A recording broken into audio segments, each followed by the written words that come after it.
Assalamualaikum warahmatullahi wabarakatuh, sahabat beriman.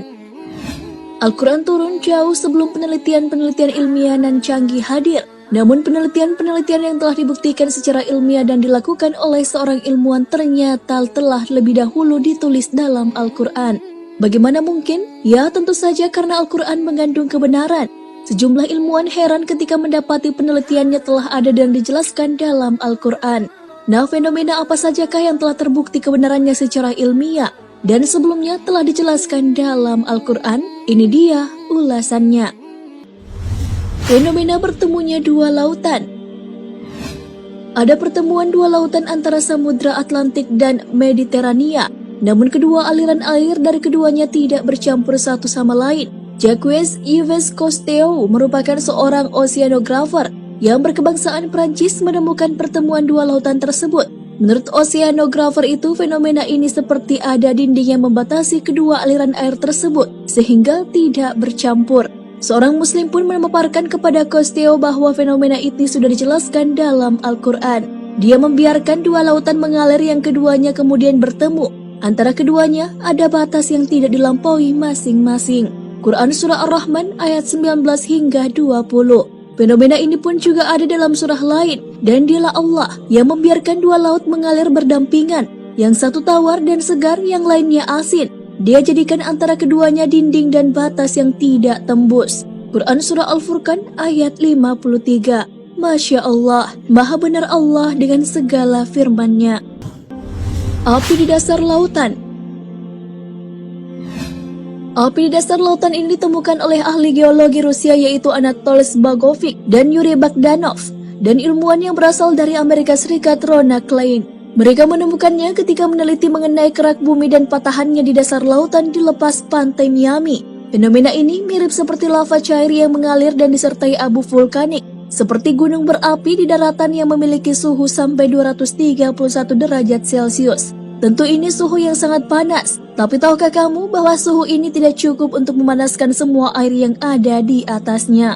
Begitu juga dengan semua air yang berada di atasnya, tidak mampu memadamkan api panas tersebut yang sangat luar biasa. Kejadian ini sebenarnya telah tertulis dalam Al-Quran, demi Bukit Sinai dan kitab yang tertulis pada lembaran yang terbuka, dan demi Baitul Makmur atau Ka'bah, dan demi langit yang ditinggikan, dan demi laut yang di dasarnya ada api. Quran Surah At-Tur ayat 1 hingga 6. Penciptaan berpasang-pasangan.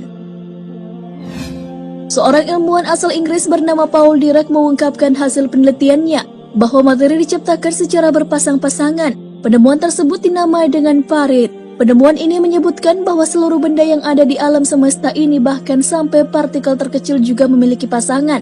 Berkat penemuan ini pada tahun 1933, ia mendapat Nobel di bidang fisika. Penciptaan sesuatu secara berpasang-pasangan telah dijelaskan dalam Al-Quran sebelum penelitian ini dilakukan.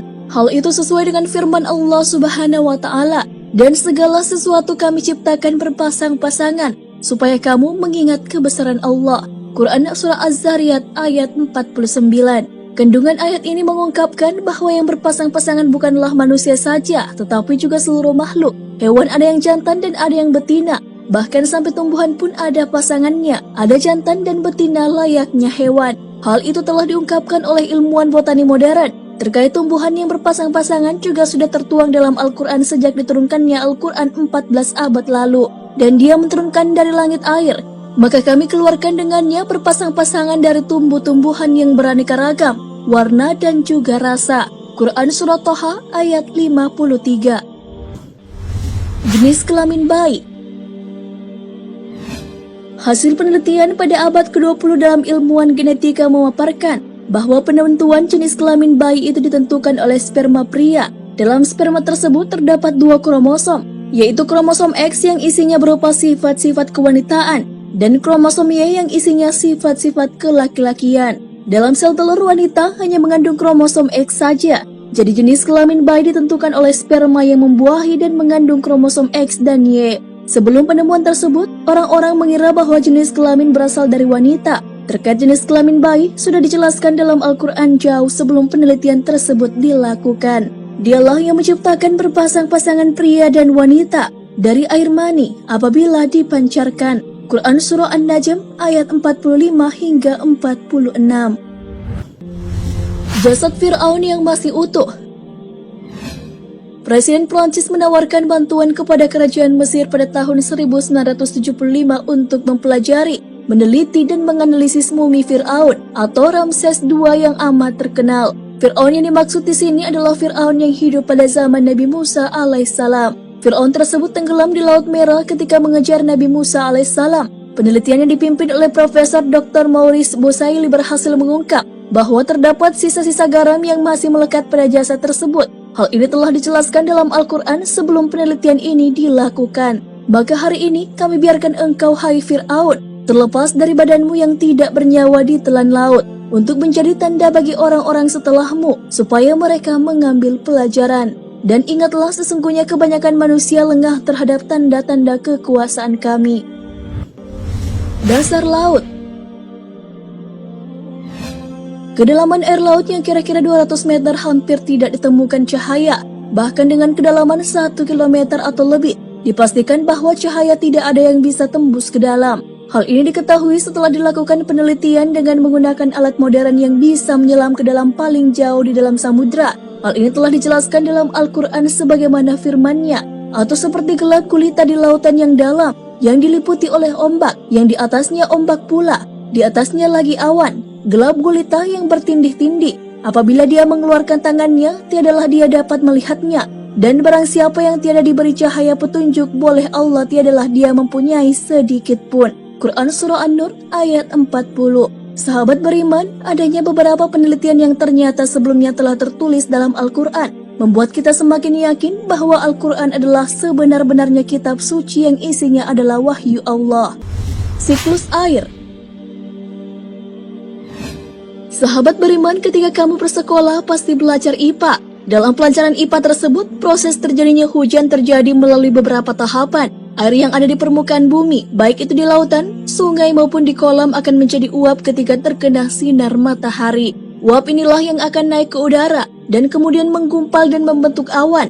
Awan ini pun bisa dibawa kemana saja oleh angin, sesuai kehendak Allah Subhanahu wa Ta'ala. Jika kandungan air dalam awan tersebut sudah jenuh, hujan pun turun dan nantinya air itu akan kembali lagi ke lautan. Proses ini pun ternyata telah dijelaskan dalam Al-Quran. Allah dialah yang mengirimkan angin, lalu angin itu menggerakkan awan dan Allah membentangkannya di langit menurut yang dikehendakinya dan menjadikannya bergumpal-gumpal.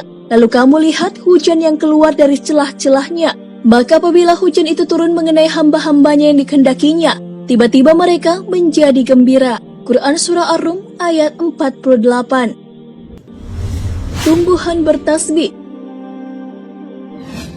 Majalah sains terkenal bernama Journal of Plant Molecular Biology mengungkapkan hasil penelitian tentang suara ultrasonik yang berasal dari tumbuhan. Penelitian dilakukan oleh tim ilmuwan yang berasal dari Amerika Serikat. Penelitian yang dipimpin oleh Profesor William Fromm ini merekam dan menyimpan suara ultrasonik yang berasal dari tumbuhan, kemudian diubah menjadi gelombang elektrik optik yang bisa ditampilkan ke layar monitor dalam bentuk rangkaian garis. Ternyata garis-garis tersebut membentuk lafaz Allah, yang belakangan diketahui bahwa itu adalah kalimat tasbih. Fenomena ini ternyata telah dijelaskan dalam Al-Quran, dan tak ada sesuatu pun melainkan bertasbih dengan memujinya. Tetapi kamu sekalian tidak mengerti tasbih mereka. Sesungguhnya dia adalah Maha Penyantun lagi Maha Pengampun. Quran Surah Al-Isra ayat 44. Ciri khas setiap manusia adalah sidik jari. Salah satu bagian tubuh manusia yang bisa digunakan untuk dijadikan sebagai acuan identifikasi adalah sidik jari. Karena sidik jari manusia adalah ciri khas setiap orang. Bahkan sidik jari menjadi metode yang digunakan dalam penyelidikan. Rupanya hal tersebut dijelaskan dalam sebuah buku berjudul Miracle of Al-Quran dan As-Sunnah. Setelah penelitian tentang sidik jari pada tahun 1880 yang dilakukan oleh Sir Francis Galton, dilansir dari Occasion.com, hal inilah yang menjadi salah satu alasan polisi menggunakan sidik jari dalam mengidentifikasi pelaku kejahatan. Sidik jari orang yang satu dengan orang lain tentunya berbeda, sehingga menjadi alasan untuk digunakan mengenali pelaku tindak kejahatan. Perihal sidik jari telah dijelaskan dalam Al-Quran. Apakah manusia mengira bahwa kami tidak akan mengumpulkan kembali tulang belulangnya?